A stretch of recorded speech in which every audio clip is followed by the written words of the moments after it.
नमस्कार मित्रांनो आणि वन्यजीव प्रेमींनो, मी सुनील लिमाय, निवृत्त वनाधिकारी। आज एका छोट्याशा पण महत्वाच्या विषयावर मला तुम्हाला काही सांगायचं आहे। आजकाल बऱ्याच ठिकाणी मी बघतो की वन्य प्राण्यांना खायला देणं, विशेषतः माकडांना खायला देणं। मी जेव्हा कधी कोकणात वर घाटात येत असतो त्या बऱ्याचदा बघतो की माकडांना फुटाणे दे, काही खायला दे, काही लोक तर बिस्किट देतात, पक्ष्यांना काहीतरी खायला घालतात। पण आपल्याला सगळ्यांना एक सांगायला आवडेल हे की आपल्याकडे एक वन्यजीव संरक्षण अधिनियम 1972 नावाचा कायदा आहे आणि ज्याच्यामध्ये बऱ्याचशा अमेंडमेंट झालेल्या आहेत। 2006 ला झाल्या, 2023 ला झाल्या, म्हणजे 22ची अमेंडमेंट।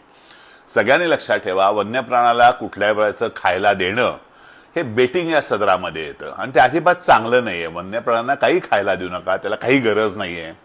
उद्याच्या दिवसामध्ये आम्ही सांगतो की पक्ष्यांना पाणी ठेवा, पण पाणी पक्ष्यांना बोलून द्यायचं नाहीये। पाणी घराजवळ ठेवा, पक्षी आले तर ते पिऊन नक्की जातील।